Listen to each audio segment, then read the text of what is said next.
of companies, established official companies, usually with a CEO and maybe a developer or 5 that we've never heard of, or you've heard of some of them, maybe your friends run some of them. And then there's everything in between. So there are companies in the Drupal ecosystem right now, from the single proprietor up to the, I don't know if any of them have 200 people yet. Propeople, 200? Not yet. Not yet. Acquia, not yet. And there are only a few companies that have actually broken the 100 barrier. So we're not big. None of us are big. So we're going to use the term big, and one of my questions is, what are the advantages of being big? But I just want to establish at the front of the conversation that none of us are big. Big means more than 5,000 people. Unless you've got more than 5,000 people, then you don't even come onto the radar of somebody like Capgemini with 100,000 people. So we're still talking on a scale that's really Drupal-sized, and if we're going to think big, and if we're going to predict the future and prepare for it as business leaders, then we have to think about the time when we're dealing with Drupal shops that have the 5,000 numbers in them instead of the 50 to 100 numbers. But it's not just about size. There are a lot of potential advantages that might make a merger or an acquisition advantageous to a business leader that go beyond just having more people on the payroll, being able to do more or bigger projects. So, for one example, I'd just like to point out what happens when 2 5-person companies join forces. Well, all of a sudden, the 2 CEOs represented by those 2 5-person companies have peers. All of a sudden, you have management instead of the manager. And peers are a good thing. Peers challenge each other, and it lets you share workload. So instead of one person making all the business decisions, you've got 2. And this is something that replicates itself in every department at every level of a company when it gets merged, acquired, or simply grows. Another thing that happens in a business environment when the companies tend to get bigger is you start to draw outside talent. Right now, if a 5-person, 10-person, 20-person shop goes shopping around for new talent to hire, they look for well-established Drupal people who absolutely have, are standouts in their field. Why do they do that? It's because as a 10-person shop, 20-person shop, you simply don't have the capacity to train anybody new. Do you have interns? Absolutely you don't. Do you have people who have never touched Drupal but are talented PHP programmers? Are you investing weeks and weeks and weeks of your time to train them, to bring them up to speed with Drupal? Absolutely not. So one thing that happens, and we're starting to see this in Acquia, is that when you reach a certain size, you have capacity for mentoring within the company. You can bring people in who have not yet established themselves as Drupal experts, and you can train them because there's a little bit more flexibility around resource allocation, and you have peers in any of the given departments.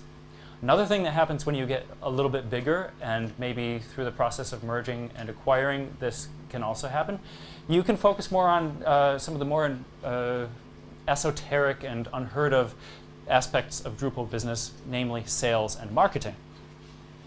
So if I have a critique to give to the typical Drupal shop as I know it in today's environment, it's that they absolutely have no focus on sales and no focus on marketing. How many people here work in a company that has more than 3 people on their marketing team? Acquians, put your hands down. Chris, put your hands down. Right, okay. So that's maybe 4% of the people here, right?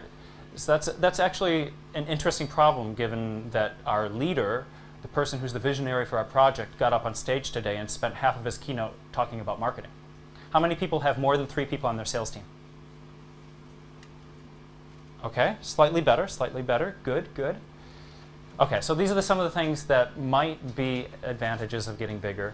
And there are other advantages of mergers and acquisitions that we can talk about as well. The typical reasons for merging and acquiring are things like moving into a specialty, acquiring a product or a technology that's advantageous to the portfolio, regional distribution. Ivo's case is going to talk about that, where Propeople was able to move into new markets based on their acquisition.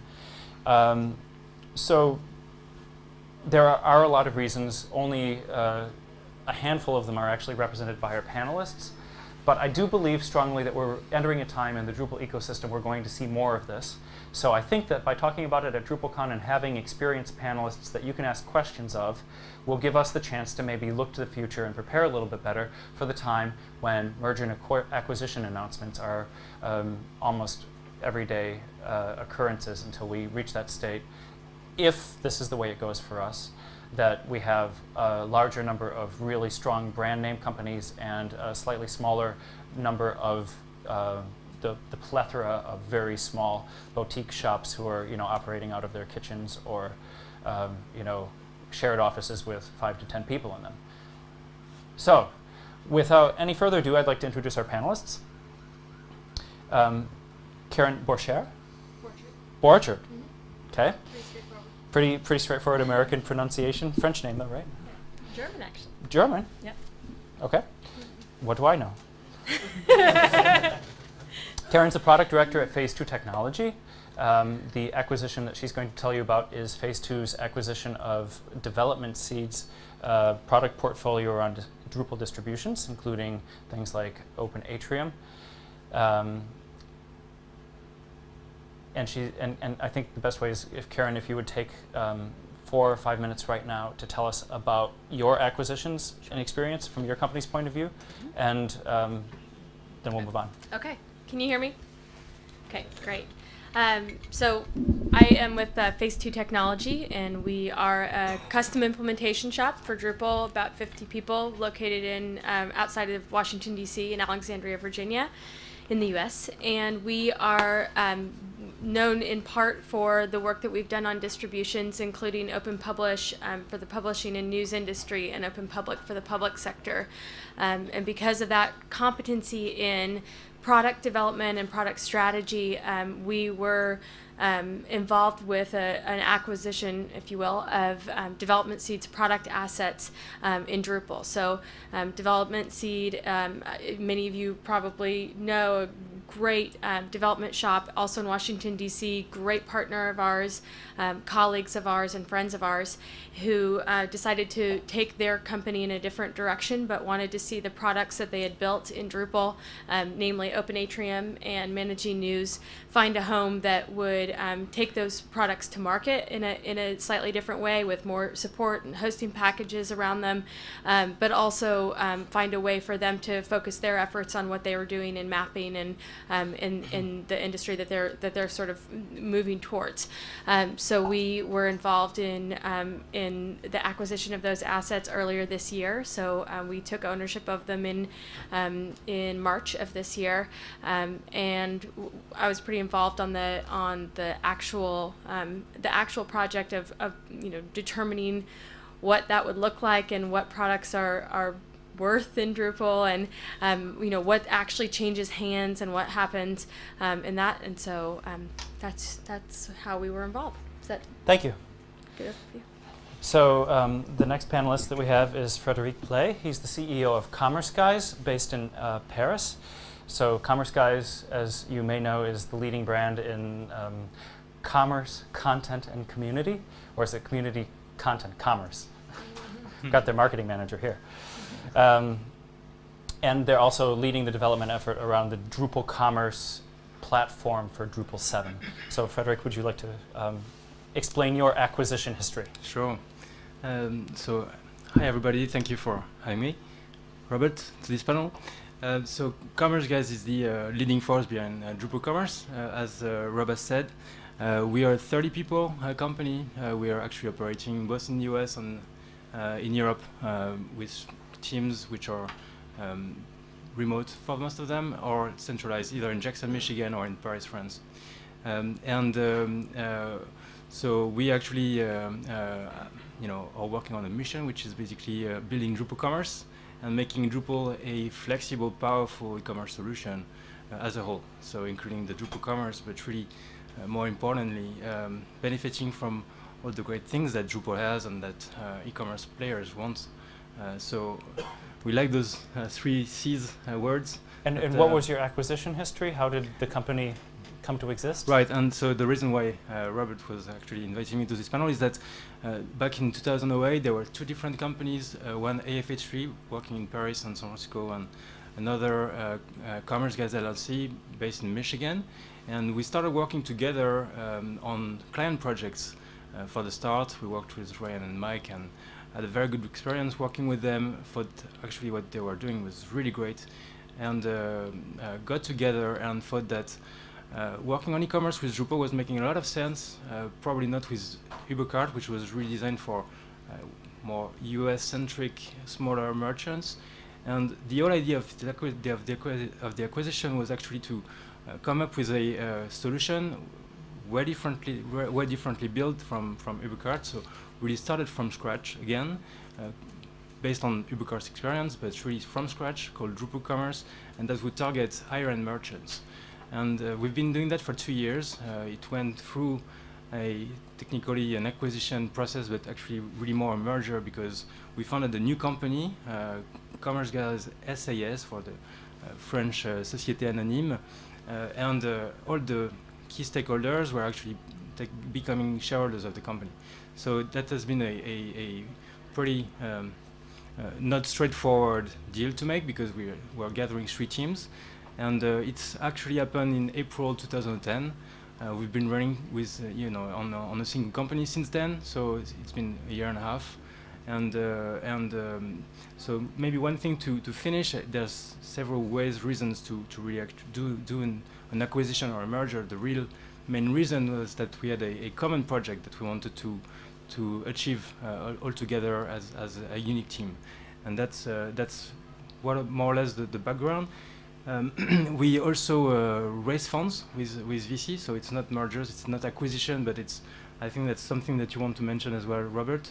So I think the reason why we're here is that we went through those 2 phases. It's been overly really successful, but not every day easy. So I think that's the idea, is to share that what was successful. So if I can kind of recapitulate what I understood, you had a company, AF83, and that was a slightly larger company, and you had a very small company, Commerce Guys, based in Michigan, and AF83 shed its Drupal expertise into a separate company. Right, thanks for precising that. Actually, we took part of the team from AF83, the team which was specialized both in e-commerce and in Drupal, and made a new company out of that team. So we take away that part from AF83. AF83 still goes on. They actually don't focus anymore to Drupal. They're still there. They're focusing on Ruby on Rails and some other cool technologies. No Drupal, and so both companies actually keep on running.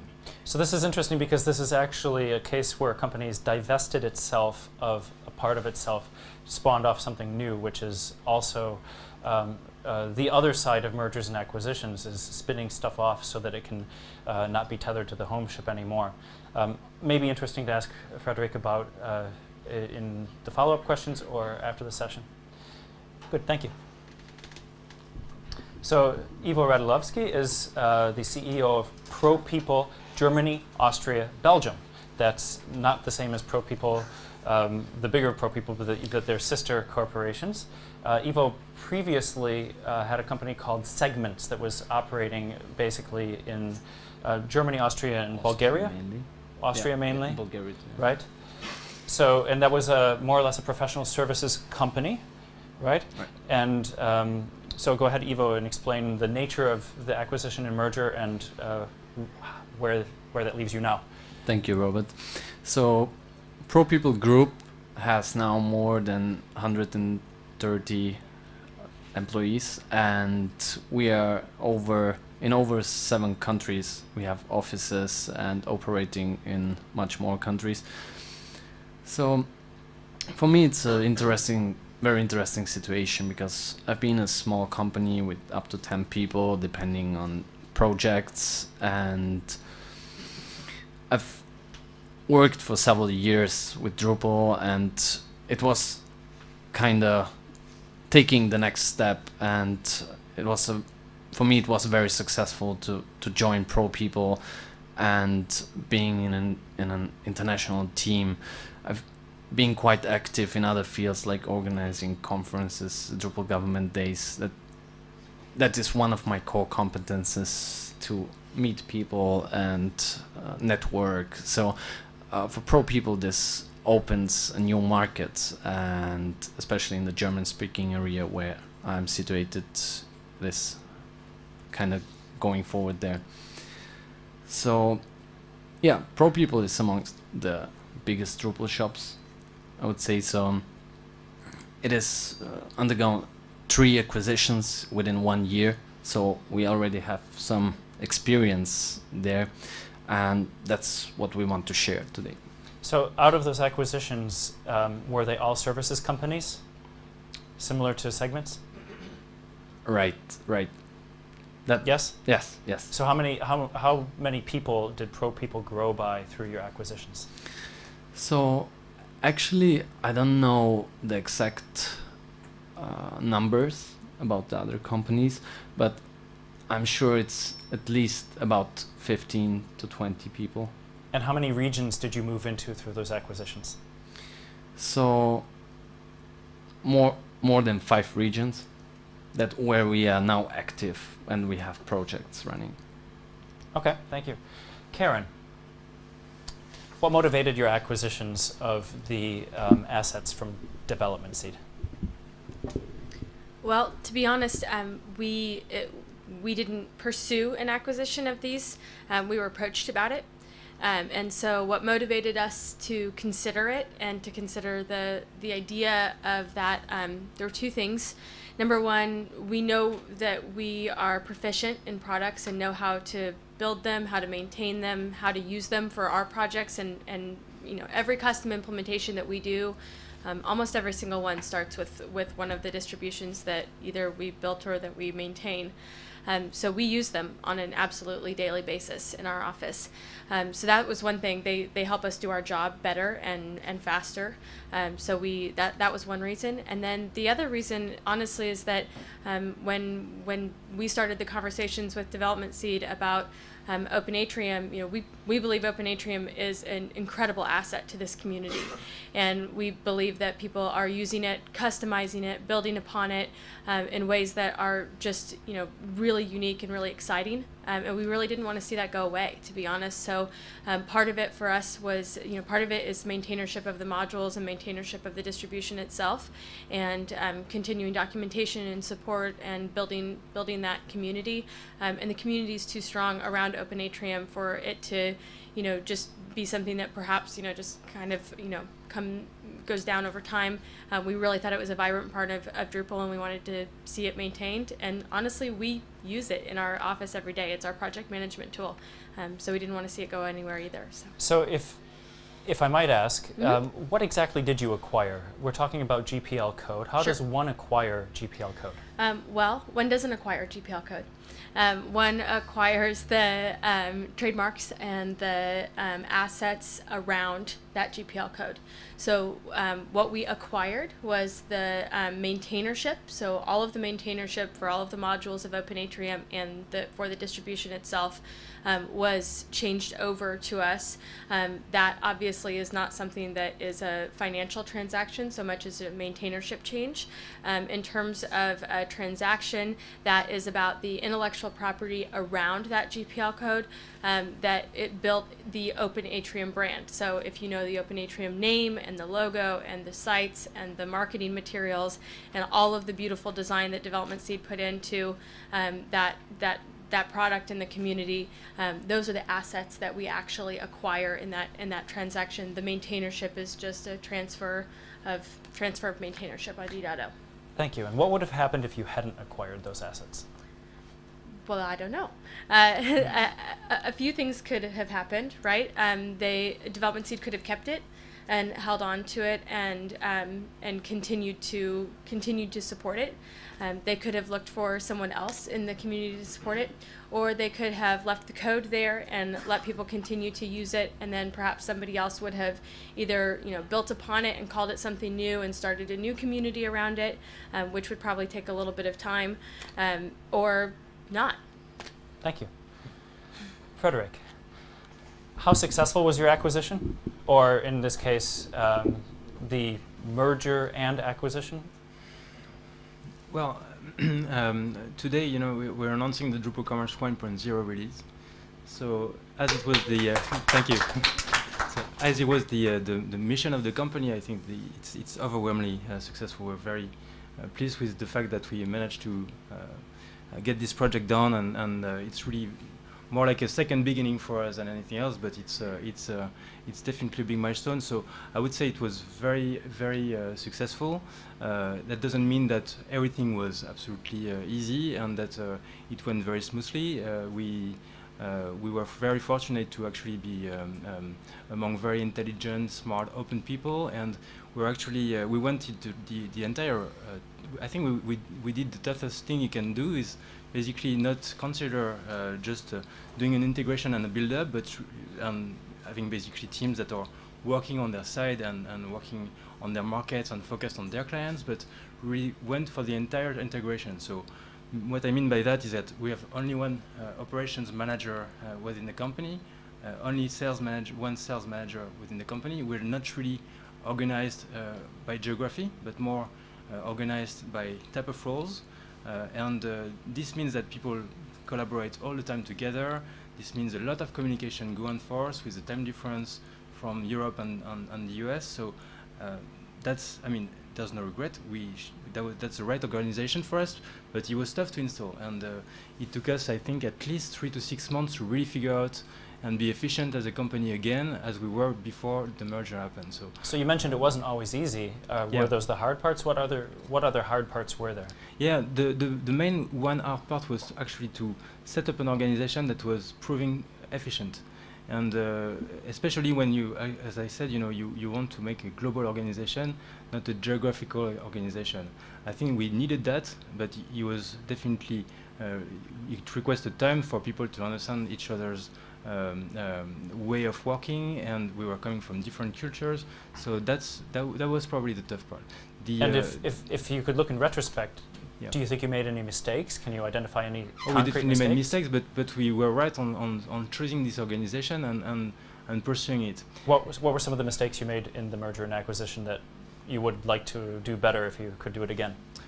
I don't have a straight answer to that. There's nothing in mind that I think that, I've got really some great regrets on. So there's, I think that we did it the right way.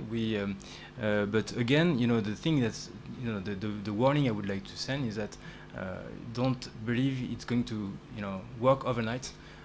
It really requires to take time. It requires the teams to get involved, to travel if we're talking of remote and teams operating in different countries, to really spend time, face time together, even though we get the feeling when we started this process that everybody was from Drupal.org, everybody's on IRC, everybody's connected, works together remote because that's the way Drupal works, so it's going to be easy. Well, it's not easy, even though people contribute like that on Drupal.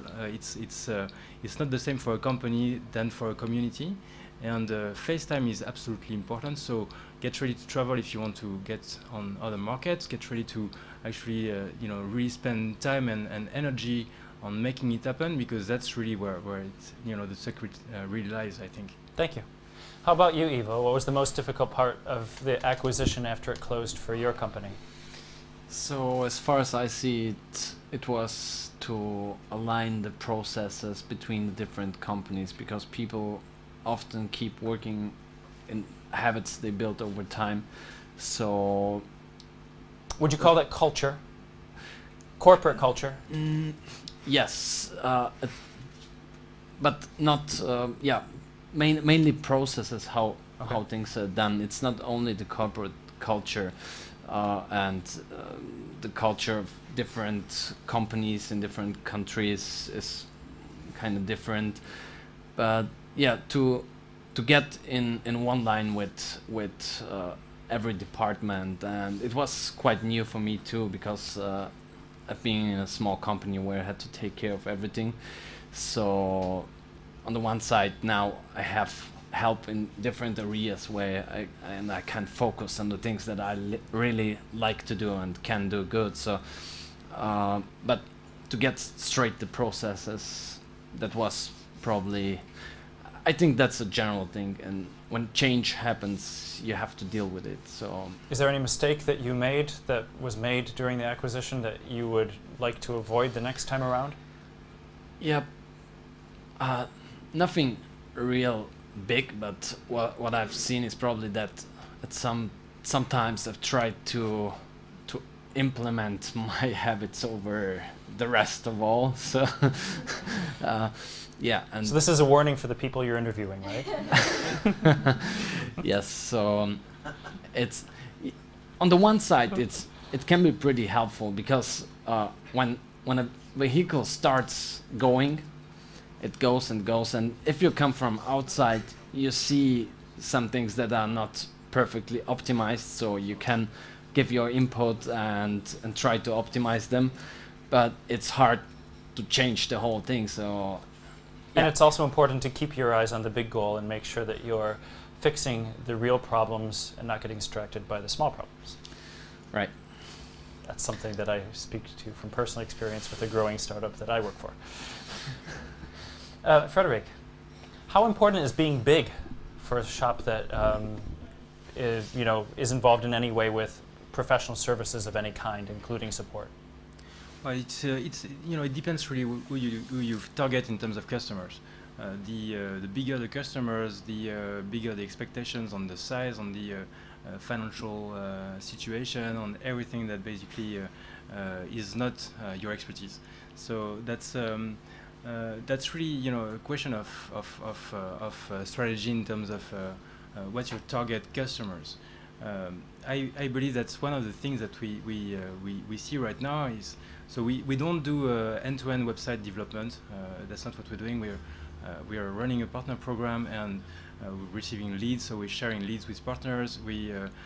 Every project we work on, we work with integrators and Drupal shops, all size, from small size to really big size, and there's projects for most of them, because just like on e-commerce with Drupal, it's just like on Drupal, you get very small projects to very big projects.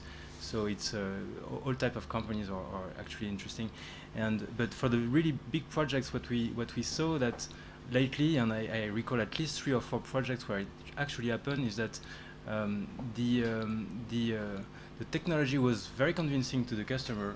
The ecosystem was not convincing to the customer because they couldn't find the right people, the right number of people.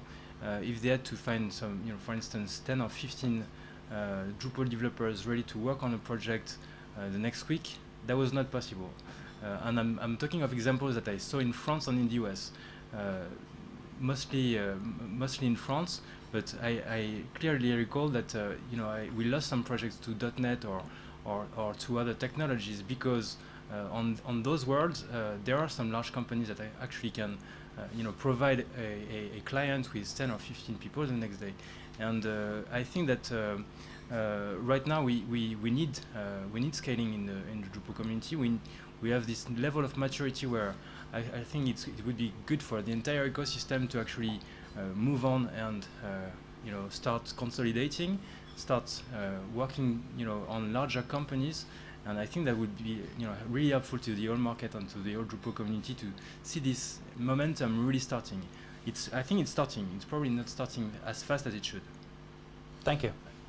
Ivo, do you have something to say? Yes, I think in general it's not really that important to be really big, because there are companies that are highly skilled and can sell their services as a product, and if no one else has the technology, they can keep on moving by not being big and still have big contracts. But in general, I think Drupal against the rest, it makes more and more an importance to have bigger companies that can actually compete with software from other companies and proprietary companies. Okay, thank you. Can we hold the questions to the end? Thank you. So Karen, I'd like to ask you, how did you establish the value of that which you acquired? This is a great question. This is especially an interesting question in open source. Can you move the microphone closer, please? Yep. Better? Yikes. Better? Okay. So certainly an important question, valuation of open source assets and open source companies. there's obviously a lot of valuation methods for any company undergoing any sort of acquisition, or any company considering acquiring assets or another company. If you are acquiring an entire company and you're looking at bringing on the company's income and talent and everything, it's a much different process, obviously, than if you are acquiring assets on a one-time basis, and that's that. So very, very different. In terms of how we established the valuation of what we were acquiring, we looked at what we believed what it would take in order to build that all again. And that's the simplest way that I could say it. What would it take to build up the entire community, the entire brand, the entire ecosystem that has grown around what Development Seed had built? How much would it take to build the brand assets, the trademarks, the goodwill that has grown in the community? And that's, there's some really big intangibles there. How do you put a price on goodwill, right? So, for us, we just had to really take our best, gut reaction. One of the big rules of mergers and acquisitions that you always hear is a company or its assets are worth two things: what somebody will pay for it and what somebody needs to get paid for it. So it's there are a lot of there's part of that goes into this. It's not there's no perfect number that you build into your Excel spreadsheet and poof, at the end of the day you have a perfect valuation and everybody gives it the thumbs up and everybody walks away. It doesn't work that way. For us, it was a matter of understanding what it would take to rebuild it, and understanding the investment that Development Seed had made and what they'd done, and honestly what that was worth to this community, to us as a company, and to what we wanted to do with it going forward. So all of those factors came in. There were a lot of weighted scorecards that were involved. We literally looked at all of the different pieces of this and said, how important is this to us? How what did it cost, and what does it do for us? And then worked from there. How did you pay for it? Cash, equity, something else? How much? Not how much. That's I don't. That's too personal. I'm not sure that I'm at liberty to say that. Okay. Good. Frederick, can I ask you the same question? What was personal as well? How did you pay for? How was your deal structured? Cash, equity, both? That's a different story. It's not an acquisition of something. It was really basically bringing teams together to actually accomplish something. Mm-hmm. So we wanted the people that were coming in to be really into what they were doing. So all the key stakeholders of the company had become shareholders at the beginning. So it was definitely shares. Okay. So equity based. Ivo, how about yours? So I personally think the best way to go is the way that it was in our case, and that's a good mix of having some cash involved and having some shares involved. So the one thing gives a short-term motivation, the other thing a long-term motivation. So I think a mix of both is the best way to go. Great answer. You win the answer category for this question. Yeah, so at least in two of the cases, we're talking about companies that have equity and the ability to move it around. And I think this is an important distinction. If you don't have an equity structure in your company, you better have a very large bank account or you can't acquire anything. I wanted just to add on one thing about evaluation. And besides the financial methods, our evaluation method, one of the main factors is to look after the people. Who are the people behind the company and the product? So this gives us some insight and possibility to evaluate the likelihood of success. Thank you. So I'm going to skip number 6. Raise your hand if you'd like to answer this one. I'll call on you if you don't. To whom? Anybody want to take it? Karen? We'll see. What, you couldn't answer the last question, but you think you want this one? Yeah. Well, you asked what kind of company is the most likely to be acquired next. I think, you asked earlier, does it matter about being, what's the value of being big in this space and big as a service company? And if I'd answered that question, I'd answer it somewhat the same way that I would answer this question. I think that what companies are looking for in this space is to be excellent and to handle the demand that they're getting. To be excellent and to be responsive. And so I think that, it completely depends. What kind of company is the most likely to be acquired? Well, it depends on what kind of company is the one acquiring it and what they need. So, I think a large company that, is having a hard time handling the amount of demand coming in for their services is looking for a company to acquire with awesome talent that can come in there and get the job done and get it done fast and be responsive to clients. And I think that some of a company that is super responsive and just awesome in terms of customer service and really wants to do more of that and get more of those clients is looking for the best talent out there. If you're really good at selling and you're really good at being responsive to clients, then you're probably looking for a firm that is just super, super smart, great people with great stuff who can build great things. And if you're already building great things, you're probably looking for the other side of it. So that's a great answer, but your company didn't acquire talent. No, we didn't. Okay, so there must be other types of acquisitions out there as well. Right. So yeah, we didn't acquire talent at all in this case. In our case, we acquired what talent built. Open Atrium is something that incredibly talented people built and built up. Incredibly talented people built and built it up. Would we want to go and try to rebuild that? Absolutely not. Do we think that was an essential part of the work that we do? Do we use it in our work every day? Absolutely. So for us, it was, it wasn't talent, but it's what talent built. Thank you. Frederick, anything to add?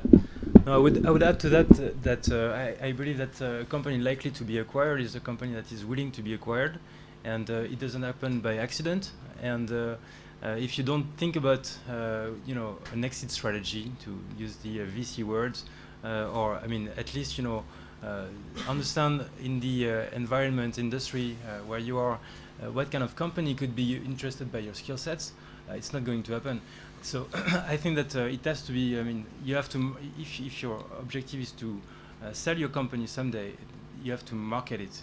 You have to market your company to meet somebody's specific needs and stick to it, and actually then you're increasing your chances to getting acquired. But again, I don't believe it's happening by accident. It's definitely a will, and then it can work. Thank you. Ivo, anything to add? Yeah, I think that sometimes out of existing partnerships this can happen because you worked already together and you complement each other in projects, and then you realize actually we should get closer. In general, I think it's going to be highly skilled companies from probably 10, 15 people that are very skilled in a specific area and complement the portfolio of a bigger company. Thank you. Great. So we're going to move on to questions from the audience. Jakob, you're first. So I just thought of a question. So let's say I'm a company of Drupal shop of 5 people right now, and I want to be acquired. What do you think? Who do I talk to, or how do I identify the companies I should talk to? So the question is, if you are a small service provider company, how do you go about identifying potential partners or people to acquire you, and what's the process? Ivo? I think that's a very interesting question, because I was in this situation and yeah, I had several options there. There are some options out there, and I think in my case it was mostly looking after the philosophy of the company. And in my case, I met the managing director of the company, and we had several conversations, and actually we realized, okay, we have the same goals, and we are going the same direction. We want to achieve the same thing. So it fits perfectly, and we complement each other. So it's it's probably you have to identify which company is doing what you want to do, right? And what is following the same philosophy, and then go to the CEO and talk to him about your ideas, what you want to achieve. And if he identifies that this is something that fits to his company, I think it's most likely that it will go into the direction. Karen, Frederick, anything to add? No, actually I don't have this experience myself, so I'm not sure how I would do it. Probably Ivo is right on the fact that you need to identify the people that you want to get acquired by, because you think that there's a good match in terms of teams, which is definitely number one, market, strategy, and probably kind of common culture that would make this happen, and then it can work. I don't believe that the size we're talking of can be big enough to be something interesting for an intermediate or a banker to look after it. So I think it's really about doing it by ourselves and combining with the right relevant company at first. Thank you. Zohar, you had a question. Yeah, to Ivo as well. Being a small, medium company, ourselves about 20 people, constantly growing, we see that it's not always easier after you grow. It's always difficult. You always need to pursue more and more projects. So this gets bigger, you need to keep this. My question to you is, how big were the companies? You mentioned 3 or 4 acquisitions, right? He mentioned 3.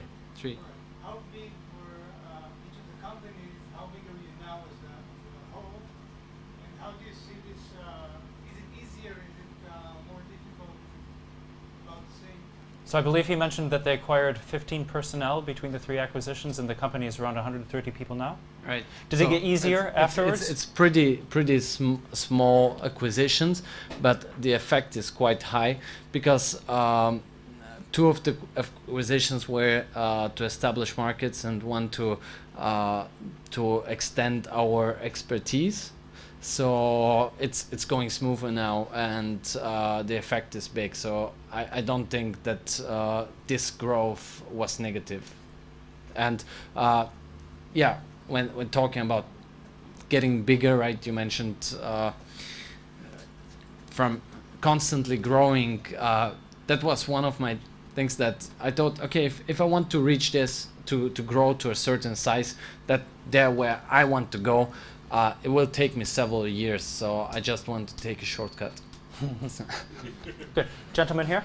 Yeah, just a follow-up question to that. I've worked in a Drupal shop. I've spoken to a lot of owners in Drupal shops. There seems to be kind of a ceiling around 10 to 20 people, and to get above that ceiling seems to be difficult. Do you have anything to say about getting beyond that?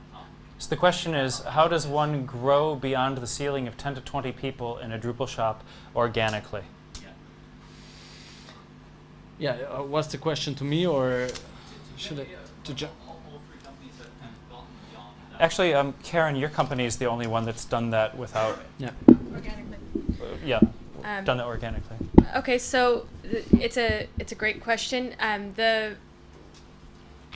I haven't been privy to every part of that growth from where we were to where we are now, but in the last year that I've been at Phase 2, we've grown a great deal, fastest rate yet. I think part of that is due to looking a little bit more holistically at what you're doing and what you're investing in. So we've invested very heavily in distributions and products. Part of the reason for that is because it does actually help to drive our reputation in sales, and that sales has driven organic growth from a people perspective. So we add people when we have so much work that we need to add people. It's really very plain and simple. We've never taken investment. We aren't venture backed. We actually have grown from day one from sales. And so when we sell more, we hire more. And generally what we found is by investing in the people that we're hiring to not only build their client sites, but also to build lasting assets in the community. Number one, it makes our employees incredibly invested in what we do. Our employees love building on Open Atrium. They love all of the modules that we maintain. They love being a part of DrupalCon and the Drupal community. And so part of it is that, you know, when the projects come in that are really hard, that require everybody to really double up and put in all the hours, we do it because it means that, you know, we know that on the other side of it, we'll invest time in other things. So we'll invest time, you know, when somebody wants to try out something and build a new module, you know, that's supported. A lot of research and development work is supported in the organization, and that, you know, the sales helps us bring in new people, and the diversity of what we do on staff helps us retain them.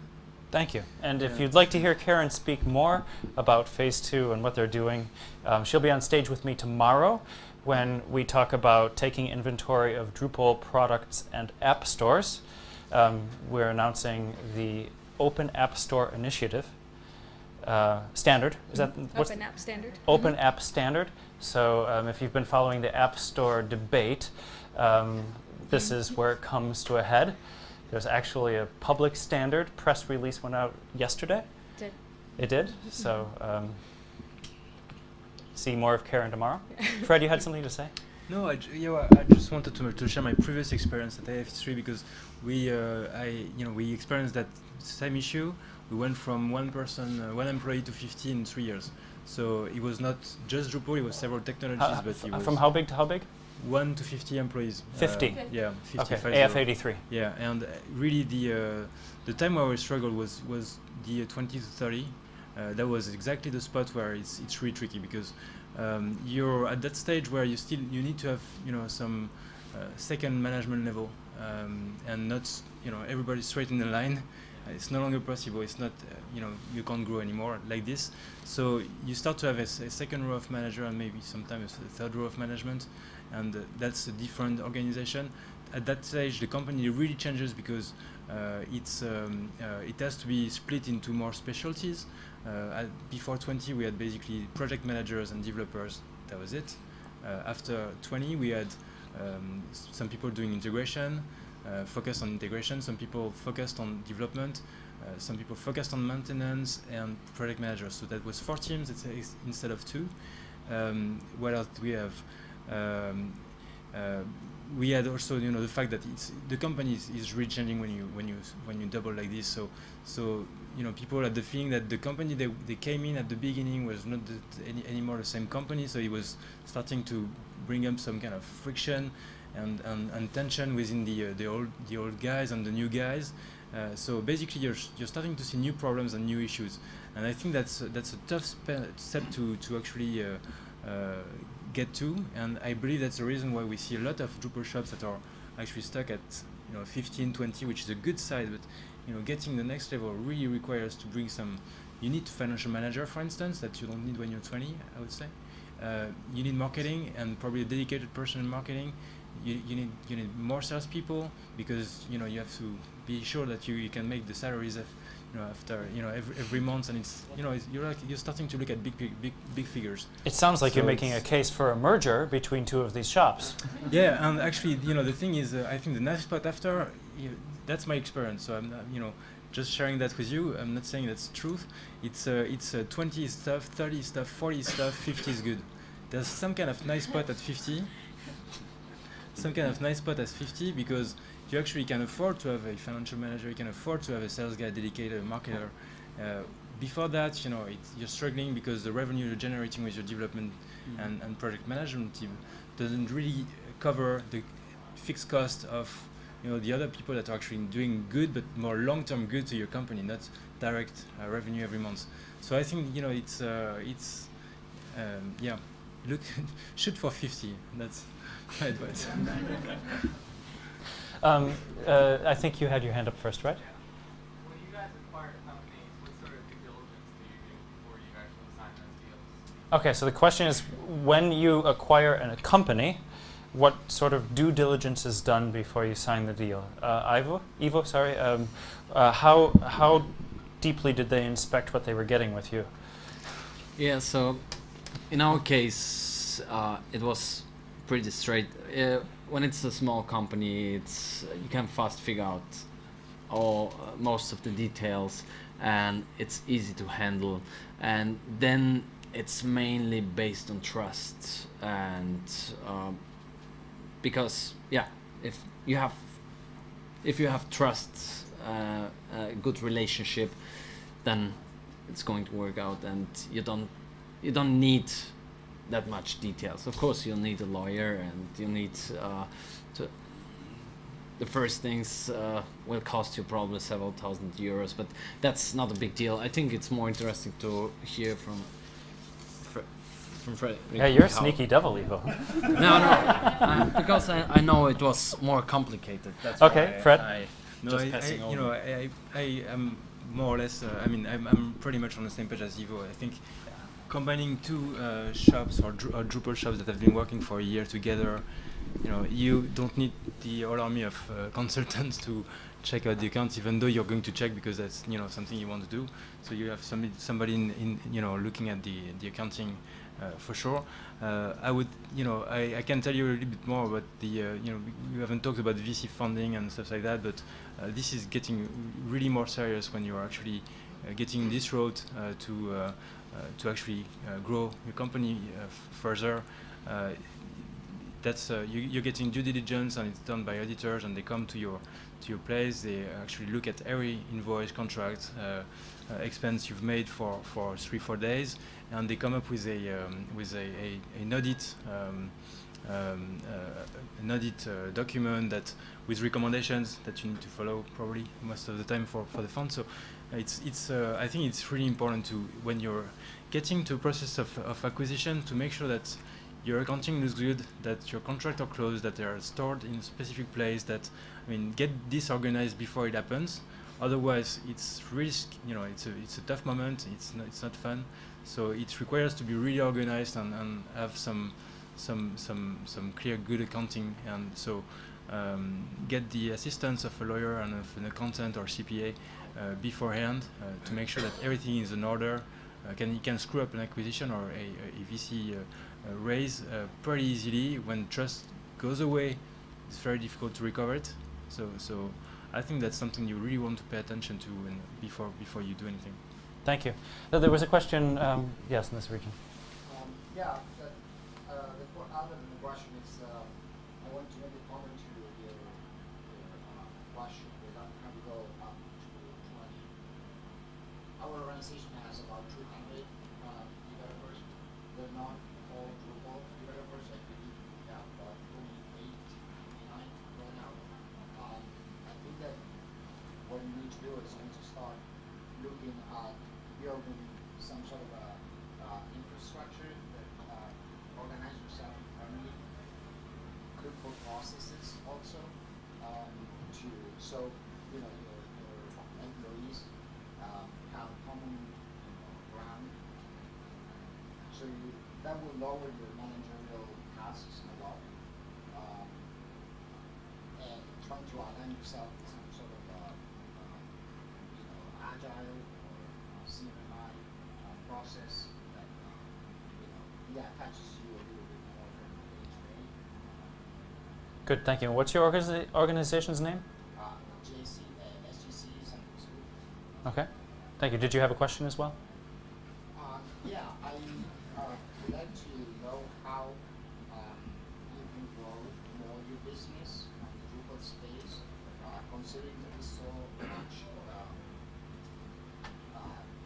development resources shortage. Okay, so are any of your companies facing difficulties hiring Drupal developers?